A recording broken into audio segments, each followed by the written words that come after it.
You are now listening to Asking for a Friend with TalkDoc, sharing insights through real, honest, and practical ways to improve your communication and relationships.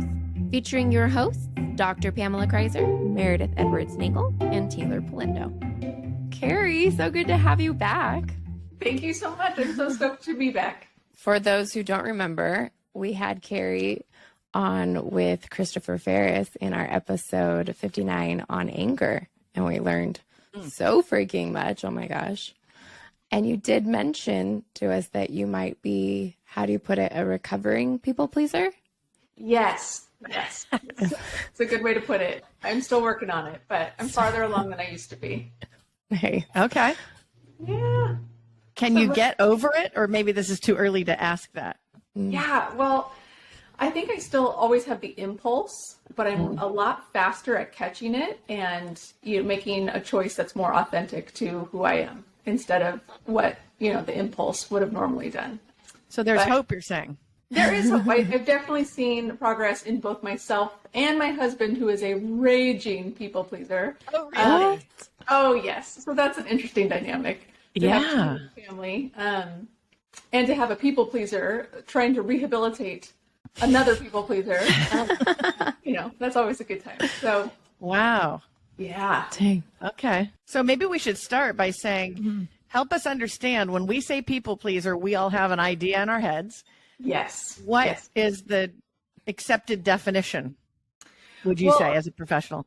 Yeah, I think we utilize it in many different ways, but what we're talking about when we use the term people pleaser is not just someone who's nice or wants to be well liked and is helpful. It goes deeper than that. It's someone who has a fear or an emotional need to be well liked, to the extent that they're willing to sacrifice their own authenticity and sacrifice what's right for them.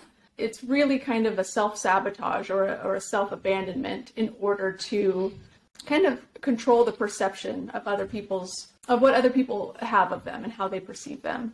Mm-hmm. And it's a deep need. I would even consider it an addiction, and why I use the word recovery. Oh. Okay, so addicted to the attention, or what are you addicted to if you're a people pleaser? That's a great point. And I'm sure it varies to a certain extent, but mostly what we see is that there is a lack of security in relationships, a lack of sense of self. This addiction is basically what allows you to feel secure in relationships. It's like you're earning it. It's kind of a conditional love. You're earning your spot in that person's life. And, it works out for us in a lot of cases, and people like people pleasers, and so it's reinforced. It's like an addiction that is actually celebrated in our culture, much like perfectionism. So wow, those two seem to toe a line, the people pleasing and perfectionism. Like there's something in that for me. Even hearing you say, like, when you hear about people pleasing, it's this like losing yourself or not being true to yourself or not being authentic. And initially I want to say like, oh, I run from those things, but I don't know, the people pleasing things that I'm learning are towing this line of looking for that outside validation in the sense of what you just said of earning it. And that is the part I'm curious to learn a little bit more about from you, is how do you get off that line of like a feeling that you need to earn those things in your relationships? Yeah. Because it is praised to do to deserve X. Yeah. And when you've had these patterns for so long, the people in your life come to expect them. Well, some of my people pleasers are like, I did the right thing, and they stood up for themselves, and they were crushed because the person didn't celebrate them for standing up for themselves. I'm like, yeah, okay, I guess we're ready for step 2, realizing that not everybody's going to like you standing up for yourself. We take baby steps to get there. We find safe people to practice with. That's why therapy is a great first step, because, to not people please your therapist and to practice it there and to realize that you can survive people being upset with you. And that's something that, because of childhood, let's go there. So let's say, how does it start? Yeah, where's the fear come from? And what is it a fear of? It's a fear, I think, most deeply of losing connection or losing relationship with those most important to you. Okay. People pleasers tend to start out as parent pleasers. So they, learn that it works out for them to please their parent, and in some cases, even a responsibility to please their parent. And that is the strategy that worked for them in childhood, and they apply it in different areas of their life and find out, oh, that works for me there too. The difference is that it's not a sustainable strategy. Is it socialization then mainly, or is it genetic and socialization? It's that nature versus nurture debate. There is temperament. I would say there's temperament involved. I think kids who tend to be more sensitive, more naturally empathetic, are more susceptible to being people pleasers. Okay. And, your siblings and who your siblings are. If you have a sibling who is a large personality and there's no room for you in the room, you learn that too. Or your parents are stressed out, you feel their stress, and your sibling is taking all the attention, you learn to not have needs. And so there, also parents who are at least emotionally immature, at worst, having a personality disorder or an addiction, can really cause children to become people pleasers. Interesting. Okay. So then how do you know if you are that? Yeah. Like, let's say you're listening to this podcast and you're saying, I don't know, I sort of might be, I might not. Like, is it an on-off thing, or is it a spectrum? Yeah, I would liken it to a spectrum for sure. That you're not going to have all of these characteristics, but it's going to show up in your life as, how it shows up often is things like trouble saying no, or when you do say no, having intense guilt about it and kind of just feeling worried that person hates you. Trouble setting boundaries in the same way. And then trouble enforcing those boundaries. It's one thing to set boundaries. It's a whole another deal to enforce them. We've had multiple episodes on that topic. Yeah. Would over-explaining yourself come in the mix there? Because I hear you saying, like, having trouble saying no, and sometimes I'm like, my self-defense mechanism is like, no, I can do that. I just have to explain why, so that people don't get upset or frustrated or think I'm not just backing out for no reason or whatever X reason is. Over-explaining is absolutely one of those characteristics. I do it myself too. You can know you're going to Wait, why are you laughing? I'm just laughing because we've talked about that so much. I know. I don't know that I'm an over-explainer, but I know some. I know some people that throw more words and then more words and then more words. Yes. Because they are trying to clean up a mess that can't be cleaned up. So they're just throwing words on it. What's frustrating about that, though, is because I resonate with that. And I'm learning, I thought that over-explaining would help the other person understand why I couldn't show up to something or help something. And they would know that it wasn't because I wasn't caring about them or not available because I didn't feel like it or whatever. Right. And now I'm learning through this podcast together and just life that the over-explaining actually, and help me understand this more, Carrie, if you don't mind, it's confusing those people instead of doing the thing I want it to do, which is make them happier or understand. Because the too many words basically is like, now that they've gotten too much information and now I've confused them instead of just said no. I mean, it can. But yeah, I love the saying no is a complete sentence that you know what you have to say. It's a complete sentence. But that's very uncomfortable for people pleasers because we are very worried we're going to upset the person and they're not going to understand us. And we're going to be viewed as selfish or self-absorbed. That's what we're trying to control, is their perception of us. So why is it so bad to be a people pleaser? Well, is it bad? Because it's starting to sound not very good for people. Yeah, okay. Is it bad? So that's guess where we're people leading. who are in the peripheral of your life, the people who just kind of know you, man, it's great for them. They are loving the people pleasing. However, people who know you closely and yourself, that's where it wreaks havoc. So certainly people pleasers struggle from high functioning anxiety and often low self-esteem and depression. So it's not doing them any favors. And their loved ones are driven nuts by the people pleasing. Oftentimes it's passive aggressive conflict style and avoiding conflict. Oh, no, don't tell me that.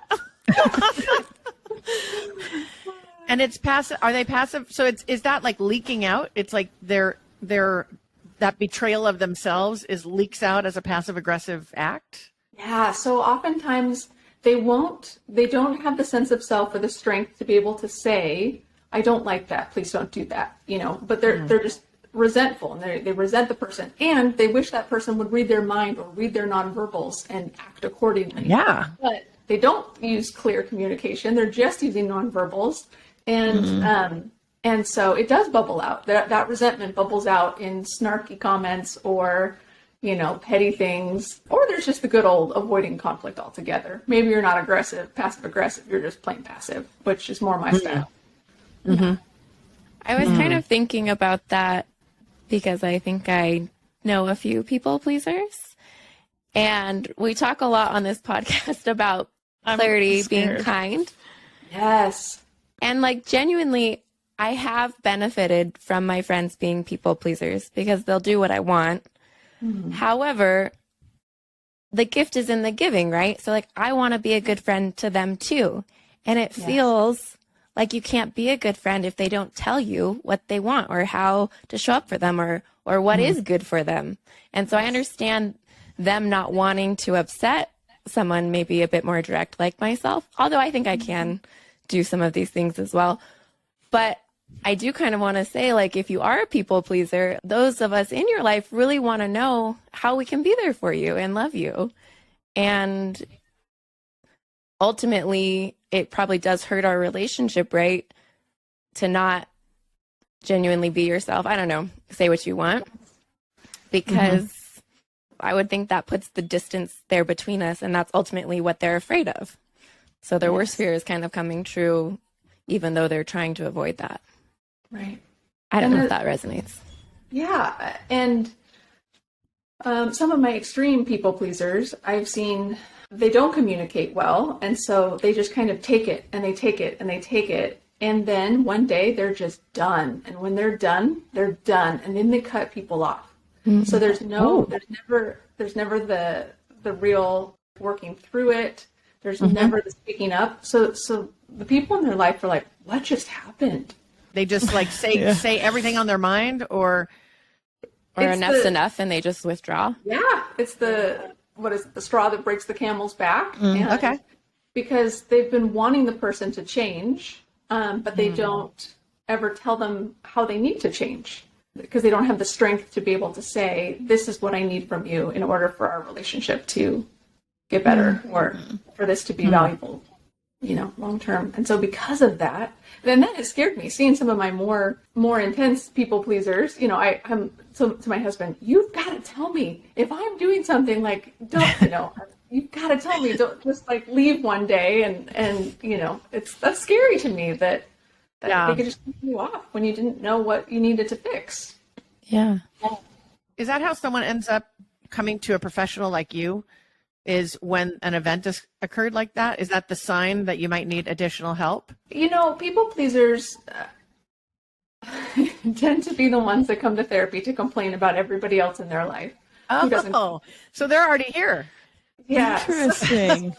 I do have a lot of people pleasers because here is the safe place where also they're not burdening anybody with their stuff. They're paying me, so it's okay to burden me because they're paying me. Whereas they don't want to burden anybody. Damn. Anybody else. I feel people are going to be called out with that right there. That's interesting. So it's already there. They're already seeing you. And so then how common is it for someone to have an event where they suddenly withdraw or suddenly blow up and say the things they're thinking?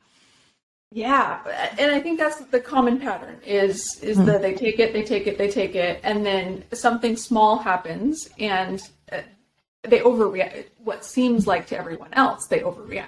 Now to them, this was a long time coming. To the other person, they're like, whoa, I just said I didn't want to go to your party, and that's a pretty normal pattern for people pleasers. But then it's the more extreme ones that will cut somebody off altogether.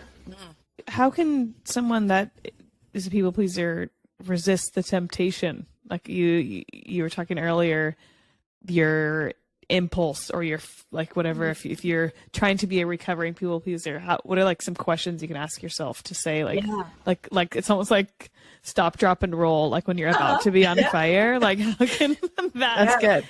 Catchy catchphrase. Yeah. I mean, the first step is you actually want to stop giving when it's inauthentic. So much of the resentment comes from giving and then not receiving because people aren't willing to do what you're willing to do, and a resentment from that.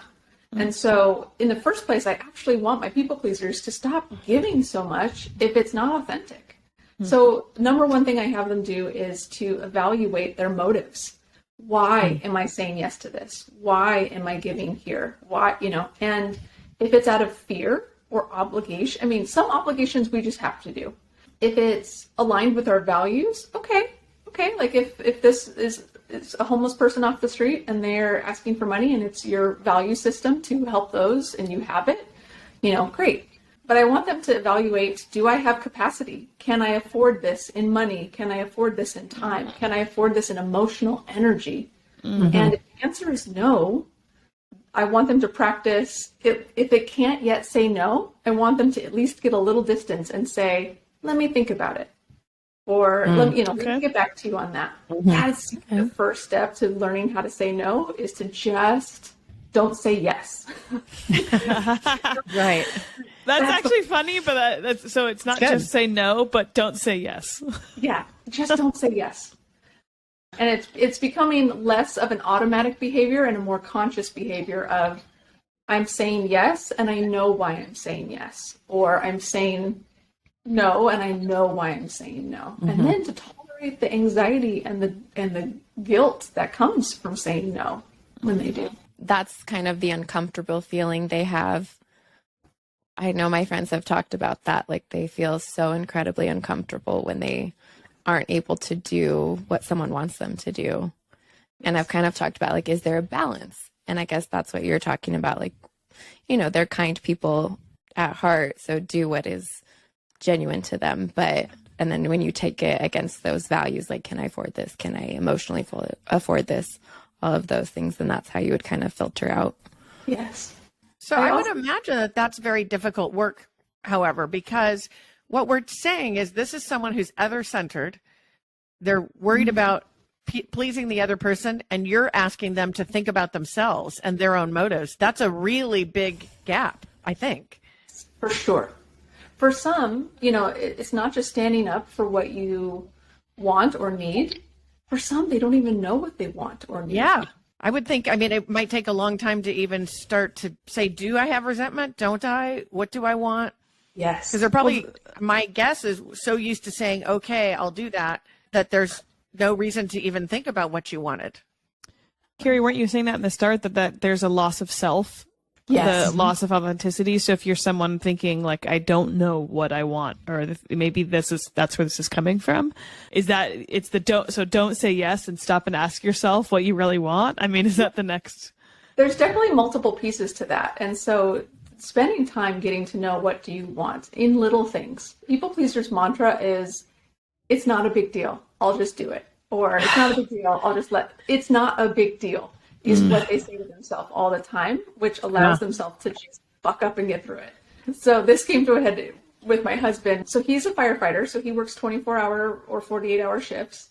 And when I was in grad school, I didn't have to get up until 9 in the morning. And so he was coming off shift, and he'd been working 24 hours or 48 hours. Coming off shift, he's tired. He's been working for that long. I'm just getting out of my beauty sleep at 9 a.m. And I greet him, and he's an eternally positive person. And his nonverbals were like, hey. I'm like, ooh, and this happened a couple times where I'm like, hey, is everything okay? Everything's fine. It's you. You're making it weird. Okay. Oh, sure. Okay. You know, and after the third or fourth time of this, I'm like, I feel like I'm taking crazy pills because you are telling me that it's me and that it is, you know, but you are not yourself. You know, you are not making eye contact with me. You are short and curt, and, you know, this is not the nonverbals that I normally get from you. And finally, I actually started making some, I'm like, is it because I got this, I'm just now getting up? Is that what's frustrating you? Like, I started guessing at it.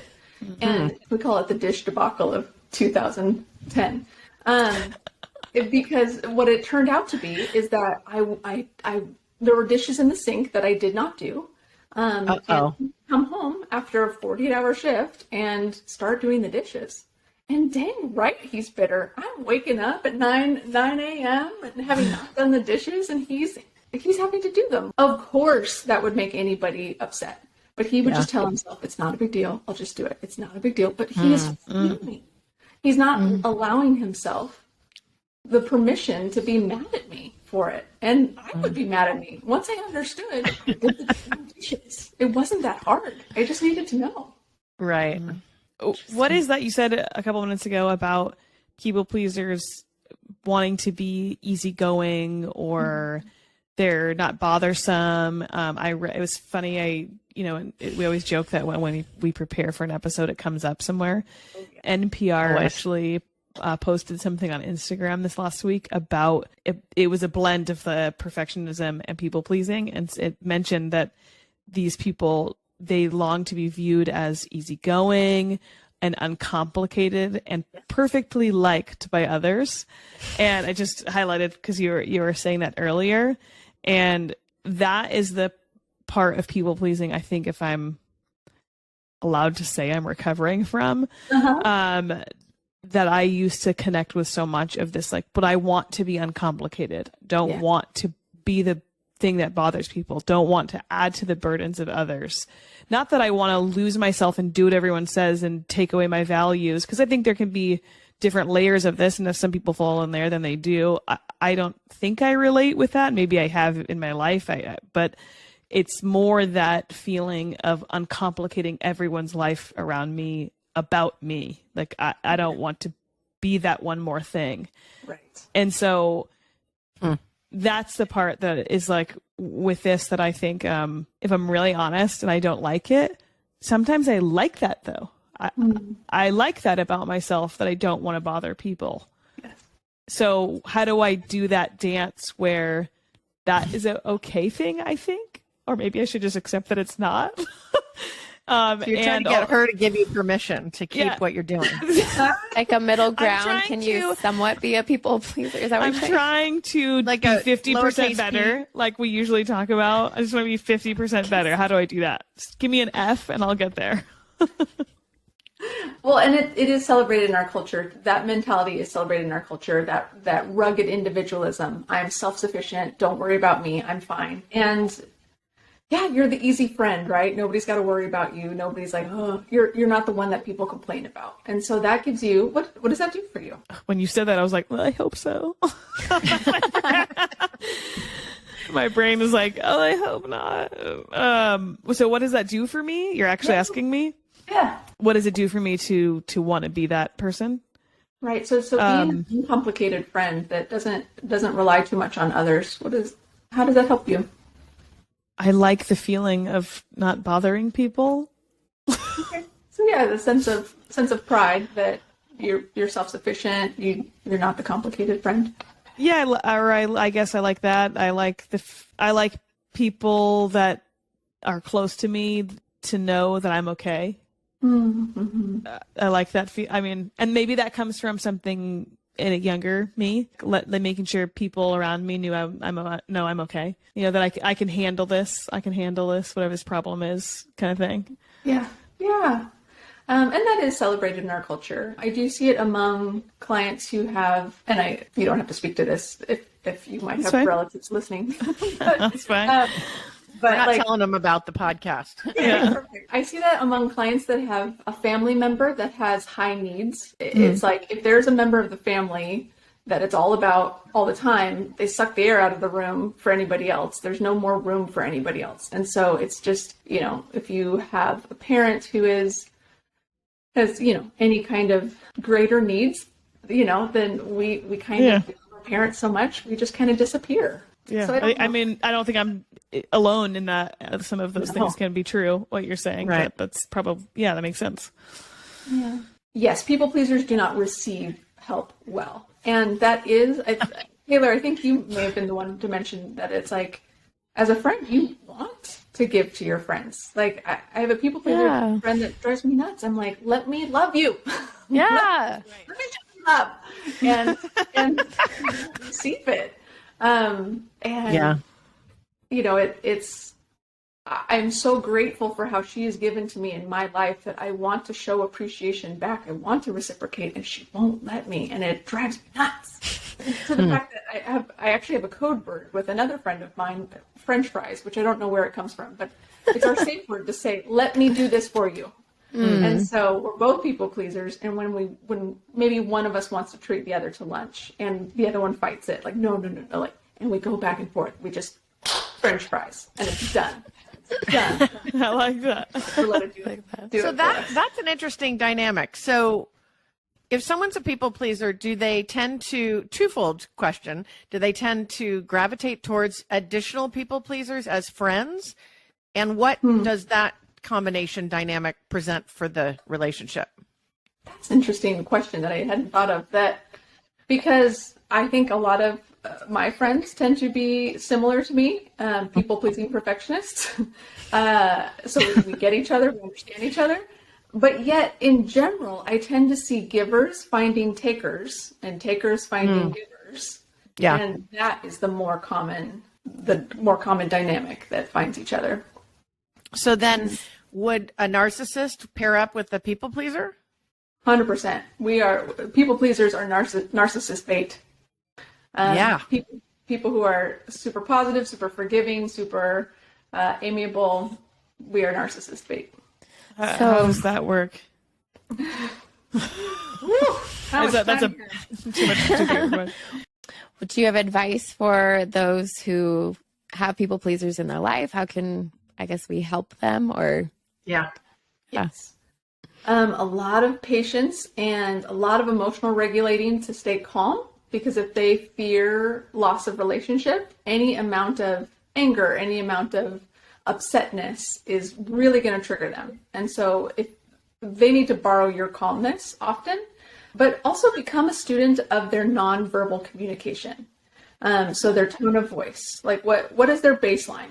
Become normalized with their baseline behaviors and notice when it's different. There are times when my husband is able to notice changes in me before I notice them in myself. And that is the case often with people pleasers, is they don't notice those things. And so it takes a loving other to say, hey, I noticed you got quiet. Is everything okay?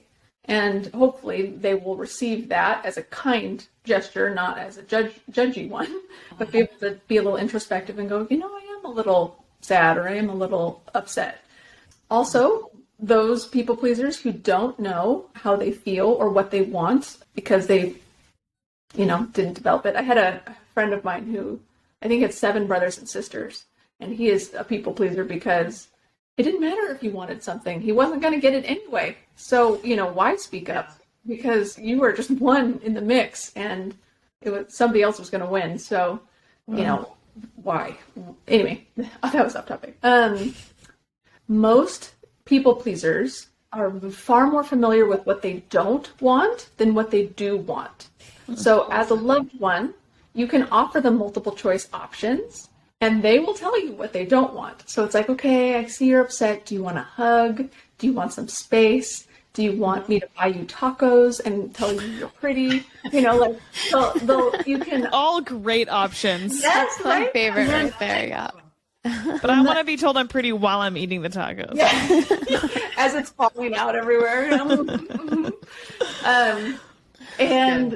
And so offering multiple choice options allows them to tell you what they don't want. Don't tell me I'm pretty, whatever their thing is. And not everybody receives that well.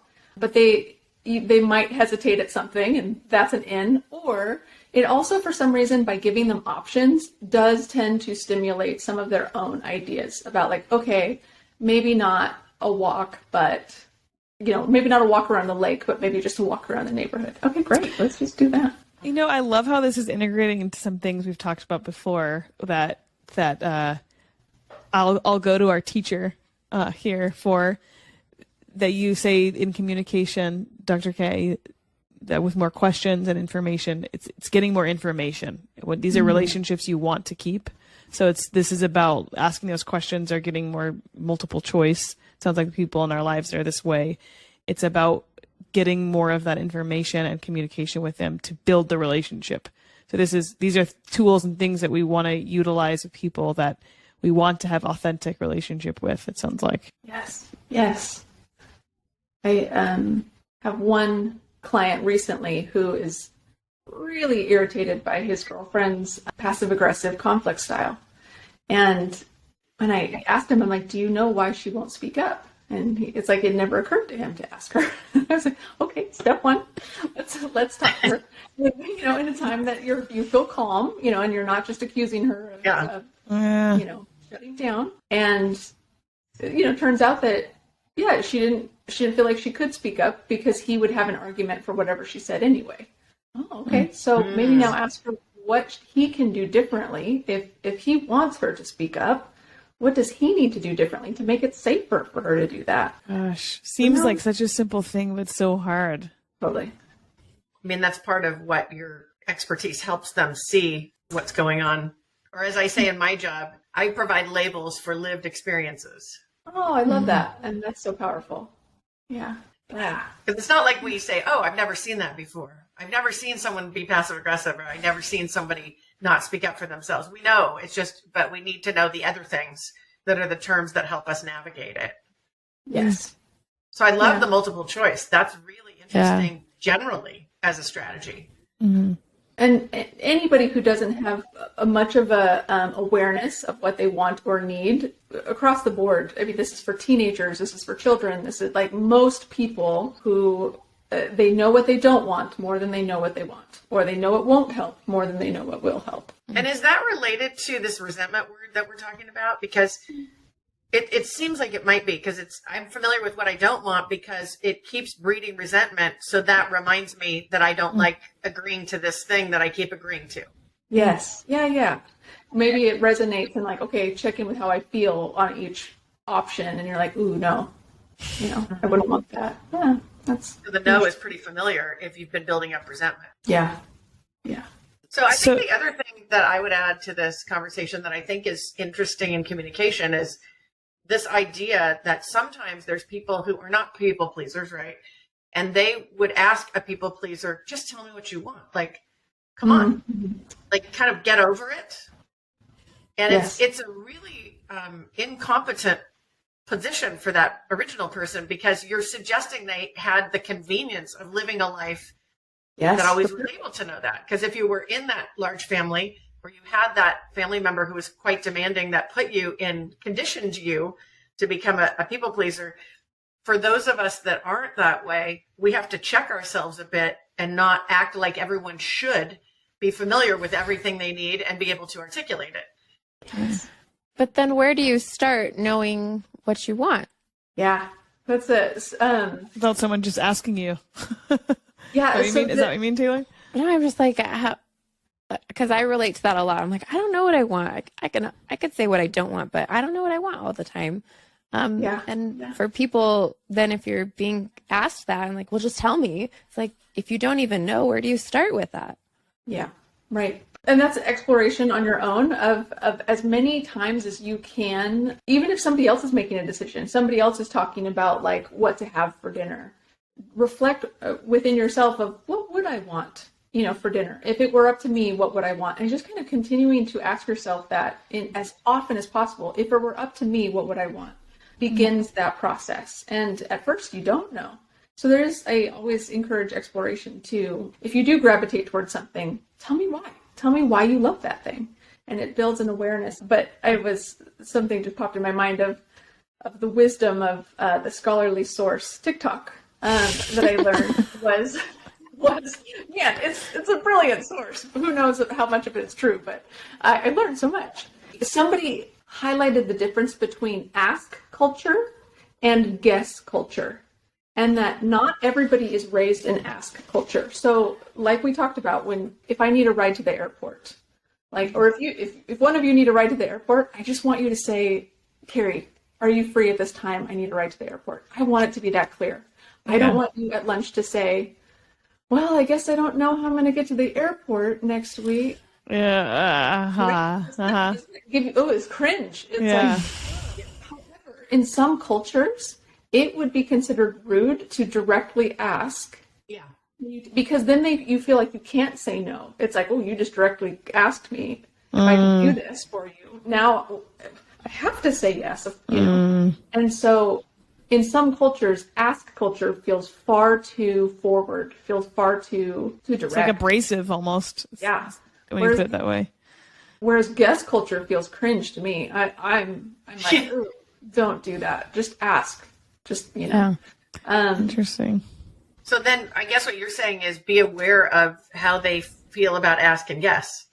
Yeah. Yeah. And that's true of some, ethnicities and cultural ethnicities, but they're also in families, family culture. Once I learned that, I had a lot more patience for that type of behavior. I do still encourage to mean what you say and say what you mean.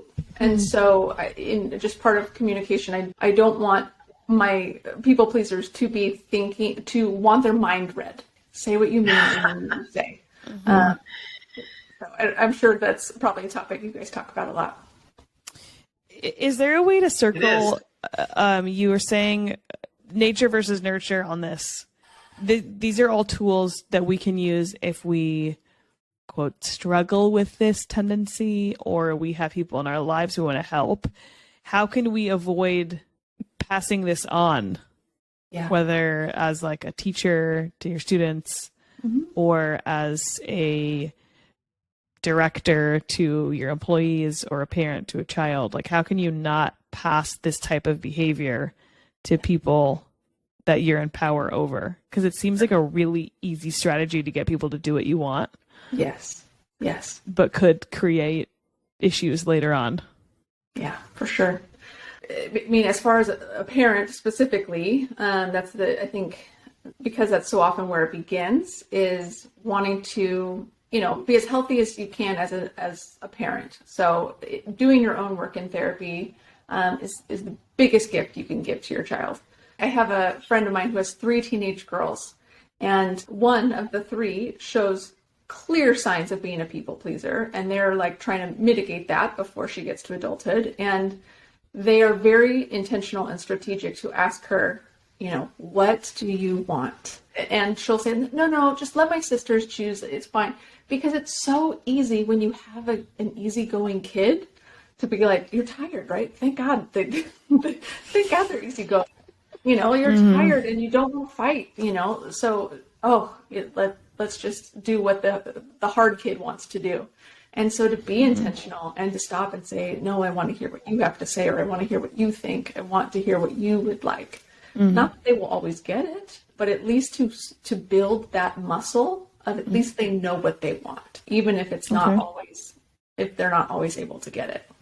I would think a lot of parents miss that whole thing, and they would do what you described and say, oh, you're just the easy kid. Isn't that nice? I'll deal with the other 2. My brother and sister-in-law are phenomenal parents. But their oldest has half of a heart and has needed 3 heart surgeries within the first 3 years of his life. He, on top of that, he's on the spectrum, the autism spectrum. And so he's a tough kid. He's a high needs kid. And they're doing the best they can. But it's like that, their younger one, I'm like, he's going to be a people pleaser because there's no room for him, And so they're tired. They're so tired. There's not enough hours in the day to meet all the needs, and they're doing the best they can, and they do a phenomenal job. But the little one, if we all accommodate the older one, the younger one is going to be most likely a people pleaser and not ask for his needs to be met because there's no room. So that's kind of interesting for our parents who listen to maybe take stock a little bit and think about this particular tendency, and are you seeing it play out, and are you supporting it in a way that's growing it versus not growing it as a tendency? I mean, mine are grown, but I think if I was listening to this and had high schoolers, I would think, this is a very interesting thing to ask myself. Yeah. I grew up with a family who had 12 kids, and Wow. you know, you were kind of mentioning, you know, how could you possibly be seen? And they picked a week, each week, whatever. You didn't have to go spend a lot of money, but if dad was going to the grocery store, whoever's week it was, that kid got to go, whatever errand it was, like, and they just traded weeks. And I've always wanted to do that with my own kids, even though I don't have 12 nor plan to have 12. Not do that, girl. I mean, you're on your way. You're on your way? You just need 10 more, Teighlor. Just 10 more. I mean, But I love that. Like, even if it's, you know, that person picks the movie that you watch that week, that person picks where you go to dinner that week, whatever it is, they're the decision maker, and everyone gets to practice then taking turns and then having to come up with a decision. So it's also teaching if someone doesn't have a hard That's a time. brilliant solution when you have 12. That reminds Or me. just have less than 12 is another solution. You get more turns, definitely. And what parent doesn't feel like a huge success when they have an obedient, empathetic child that sacrifices for their sibling? Like, that's an moment, and yet those are the things that are precursors to seeing them in my office. Like, of course, we want kind, giving kids, but if it's always that kid, then that's going to be the problem. Yeah. Holy. And and then they're just growing up, and then is it always you? Is it always your one friend that's always the easy one that does whatever you want? Is it always your partner that gives into what you want? It sounds like this is just a good thing to observe in yourself and the people around you. Like, it makes me almost want to stop and think, like, is my partner always doing what I want? Because it makes me happy. Like, or do I need to stop and ask that? For some personality types, it sounds like it feeds those things. And so that can be a dangerous mix. But yeah, I haven't thought about the whole, like, just don't say no. Or yes, I mean, right? Just don't say yes. Yeah. Right? Like that. That seems like such a silly. Like, it's not even like stop. It's not pause, drop and roll. It's just don't say yes. Like, can you just do that? Like, for a second? Yeah. If you want to turn around and just run away, like, that's a solution. Like, that's an answer. Yeah. Yeah. Because I sadly, I know no is a complete sentence, and I don't mind when people tell me no. It doesn't bother me. Yeah. I, though, feel that something else has to come after that for me. So now I just might just tell myself, just don't say yes. Yeah. That's all. Yeah. Yeah. So are more women people pleasers than men? And are youngest children more likely to be people pleasers than oldest children or middle children?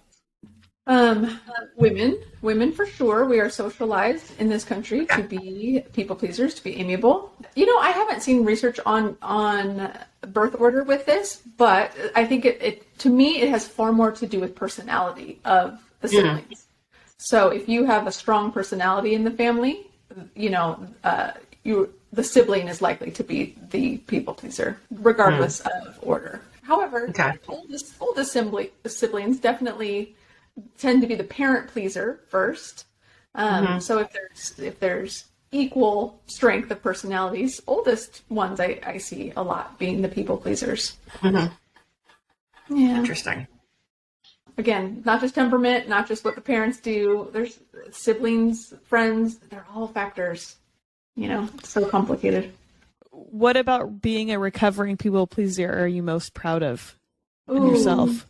I would say not being passive aggressive. I think that's a quality that is just unattractive to me. And the fact that, okay, I'm still passive. I just avoid conflict, but at least I'm not passive aggressive.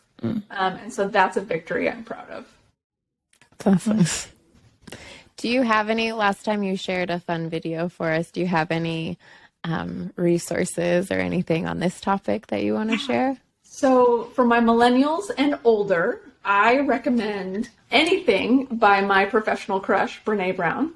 Oh, yeah. Moment for Brene. I love a good moment for her. Oh, yes, all the moments for Brene. Also, so Codependent No More. One of the things we didn't really talk too much about, but there is people pleasing and how in popular culture we're using the term codependence is actually synonymous. I think it gets complicated in how we originally used codependent, labeled someone a codependent, and so I just tried to stay away from it. But as a people pleaser, to read Codependent No More, the industry standard for that. So if you are millennial or older, those are my resources. If you are millennial or younger, I have Instagram accounts that I highly recommend. And that to follow, because there's phenomenal content that you get in bite-sized pieces that you can take with you through your day, and like the just don't say yes type concepts. Okay. And that's at Dr. Katie Frack, F-R-A-C. Then, Haley Page McGee is another one, deals specifically with people pleasing, and the Holistic Psychologist. Ooh, yeah. Okay. Talking about her. Yeah. Yeah? We were talking about her a little bit ago. Yeah, she's got really good content. Yeah, definitely. And she's got a book out too. So if you're more of a book person and want to read, you can certainly read Doing the Work, something like that. Let's see. I don't have any fun videos of this specifically, but those are the resources I have. Yeah, I'm sure they're awesome. Thank you. Yeah. Funny, your last one did an Instagram call out of me on this week, which always happens when like these things come up and we're talking about them. And she said I screenshotted one of hers. She says, one of the most dangerous addictions is the addiction to external validation. Ooh, yes. I was like, damn. Yeah. Ooh. You're seeking that. Yeah.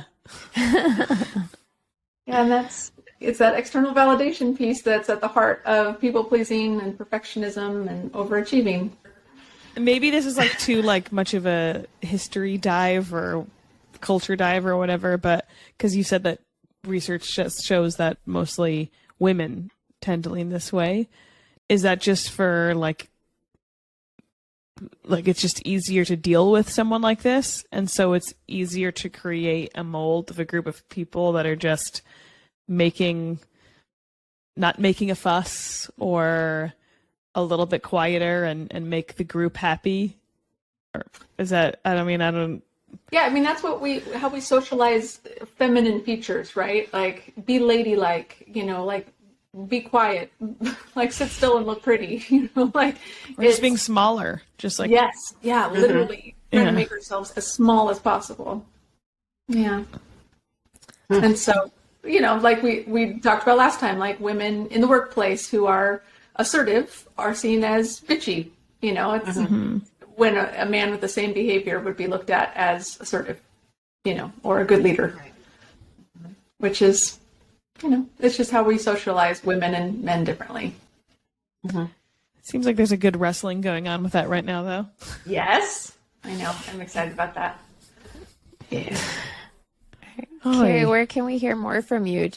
Where can people learn more from you, or professionally come see you? Yeah, I might need that.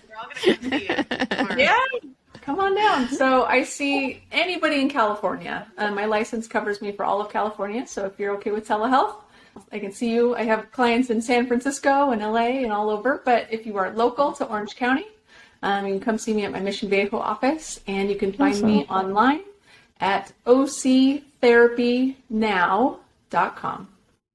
Awesome. Thank you, Carrie. Again, of course, we learned so much from you. Thanks, guys. It's always fun to hang out with you. You're a fun group. Carrie, thank you so much. Appreciate it. Once again, thank you for joining us today. Please remember to rate, share, and subscribe to our podcast. And thank you for listening to Asking for a Friend. Let us know what you thought of the episode. Our email is hello@afafpodcast.com. This show is for educational purposes only and is copyrighted. Written permission must be granted before syndication or rebroadcasting. Thanks for listening to Asking for a Friend with TalkDoc.